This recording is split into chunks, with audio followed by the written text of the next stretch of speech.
Okay, so for my sweet potato pound cake, I have 1 cup of sugar and 1.5 cups of dark brown sugar that is in this bowl. I have a 1/2 teaspoon of maple flavor. And I forgot to pour it out, but what's going to be in this bowl will be 1 teaspoon of vanilla. And what I have in this bowl, I have 1 teaspoon of cinnamon. This is a 1/4 teaspoon of cloves and a 1/2 teaspoon of nutmeg. I have a 1/2 cup of chopped pecans, 1 cup of sweet potato, which I baked, 1 cup of buttermilk. I also have some pecan halves here that will go on top of the cake. I have 2 sticks of butter that is unsalted and 1 stick of margarine.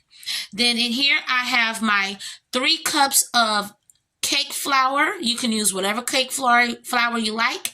I have 1 teaspoon of baking powder, 1/4 teaspoon of salt, and I have 6 eggs. This is the beginning of this is all the ingredients that's needed to make the cake, and then I will go over the ingredients that you need to make the frosting later. So let's start putting this together. Okay, so we're going to start out by pouring our sugar and our butter inside of the mixing bowl. And we're going to let this all mix together. I like to let this mix for about a good 8 to 10 minutes. That way the sugars and the butter can incorporate really well. And then you're going to have this whipped cream looked. So I'm going to go ahead and close this.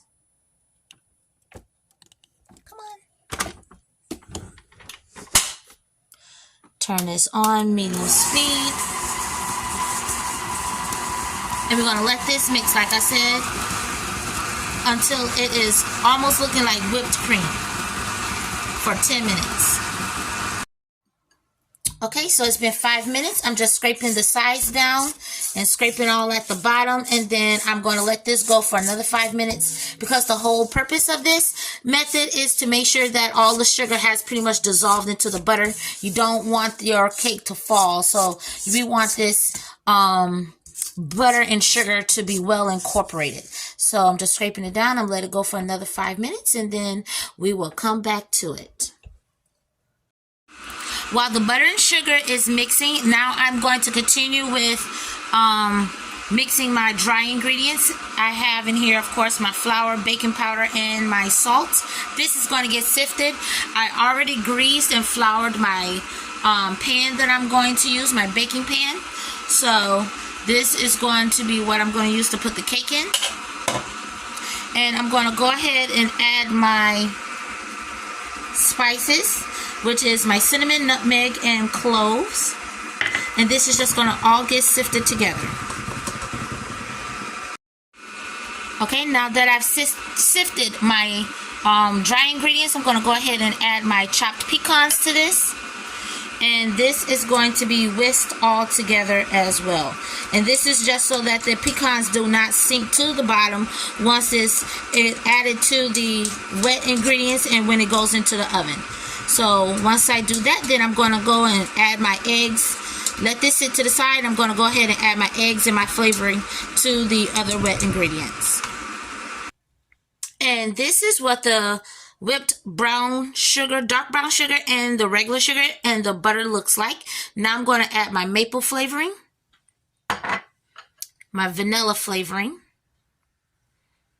and I'm going to let this also mix together And then I'm going to slowly incorporate my eggs into here, one at a time. I'm gonna put this on low. And of course, I like to crack my eggs separately.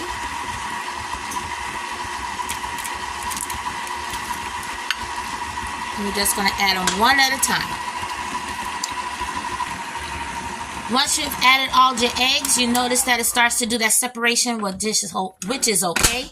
I'm just gonna go ahead and scrape the sides down, which you always want to do, to make sure everything is incorporated. And then after I scrape the sides down, then I'm going to slowly add the sweet potato to this as well. Add the sweet potato, and then we're going to add the dry ingredients. Okay. Going to give this another go real quick. Okay, now I'm about to add the sweet potato. Just going to do half portion, a little bit at a time.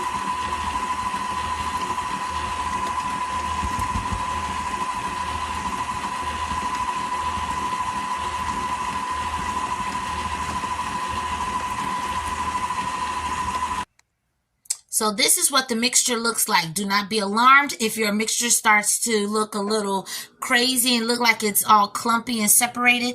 That is quite all right. It's just a sweet potato. Once you start adding your dry ingredients, it will come together perfectly. So now that I have added my wet, I'm going to slowly incorporate my dry. We're going to start with dry and we're going to end with dry.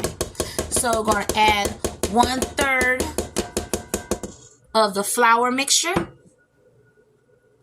and then we're going to go ahead and mix this, and then we're going to add half of our buttermilk mixture.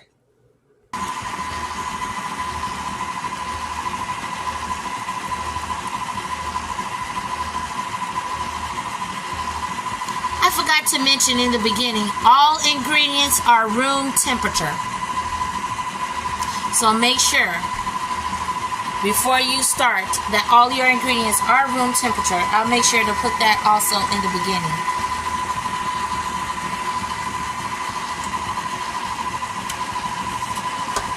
You do not want to over mix this to make your cake tough. Just spooning in some of the dry.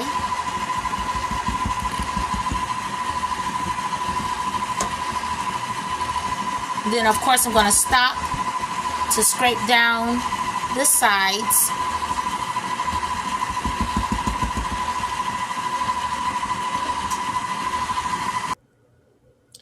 This is what my batter looks like. Now it is ready to be placed into our baking pan, and we're going to bake this in a preheated oven on 325 minutes. We're going to preheat the oven to 325 and bake this for 1 hour 10 minutes to 1 hour and 20 minutes. Depending on your oven type will decide whether you need to bake it at 1 hour 10 minutes or 120.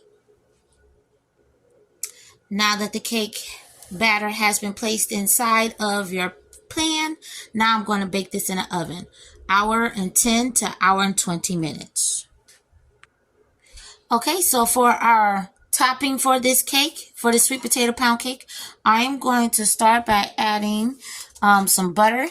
So this was 1 stick of butter, and I used 1 tablespoon of the butter to butter my cake pan.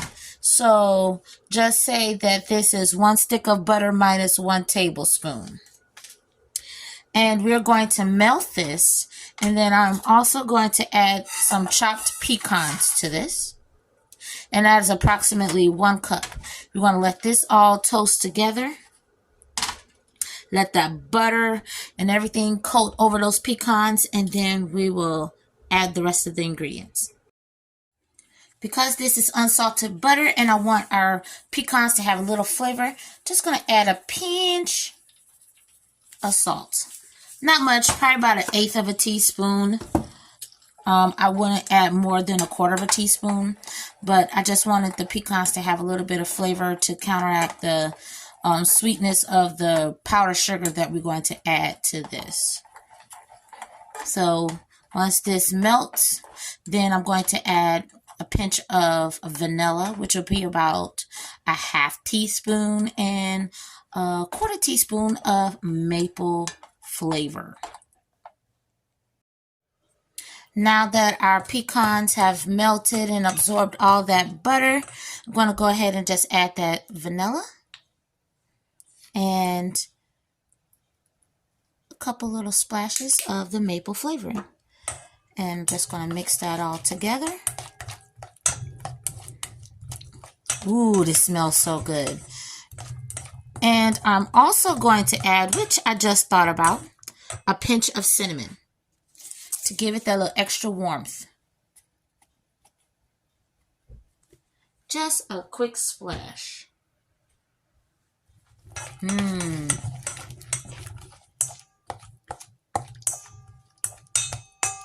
Now, going to get my powdered sugar and we're going to add this to it.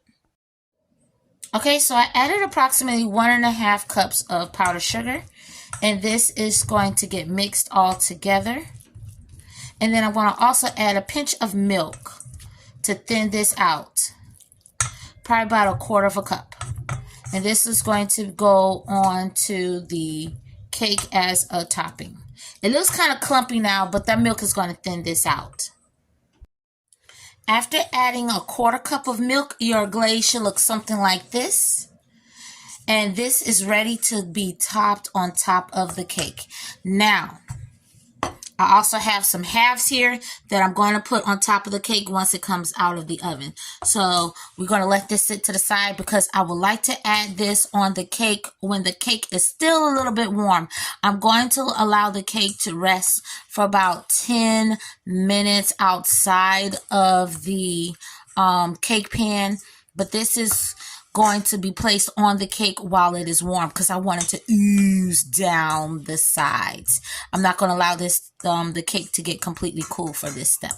So now we just wait. I did taste a little bit of this glaze and it tastes so delicious.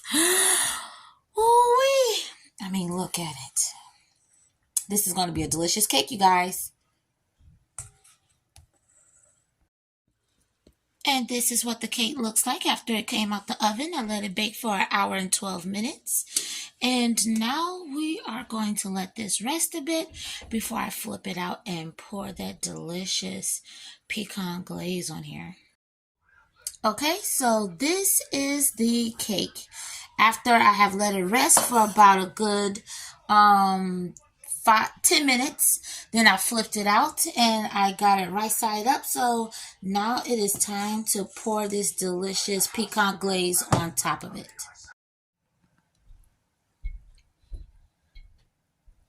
Ooh, look at that. Look at that. Is that delicious or is that delicious? Oh man, that is like perfect. Yes, that's how the glaze is supposed to be on a cake. That's how it's supposed to be. Oh man, this is like so beautiful, so delicious. Woo-wee. Now I'm just gonna take some of that and get some of this that has worked down on the sides a little bit. Here's a little bit of it farther away. But look at this baby. Ain't it beautiful? This sweet potato pound cake. You gotta try this recipe. You really do. Get some of that from the middle. And then put it on top. Look at that. Isn't it beautiful? Get some of that done came on the side. Drizzle it on this side. This is perfect for the holidays. Y'all gotta try this cake. Oh, maybe I should have used a bigger plate. Just dripping all on the sides and stuff. But woo-wee. This is beautiful. This sweet potato pound cake is the bomb. I will cut a piece into it. I will cut into this, but for the moment, I'm going to let this rest because I want it to be cooled down a little bit more. Once I let this rest for another 15-20 minutes, we're going to cut this baby. Yes, we are. We are going to cut this. Y'all, this sweet potato pound cake is so delicious. Look at those little specks of that sweet potato in there. It is so good. So delicious. So nice and moist. I mean, it's perfect. And I think this is the recipe that y'all need to incorporate for y'all holiday this year. For your fall season. I mean, look. It's so, it's so nice and moist. And yes, I'm about to taste it.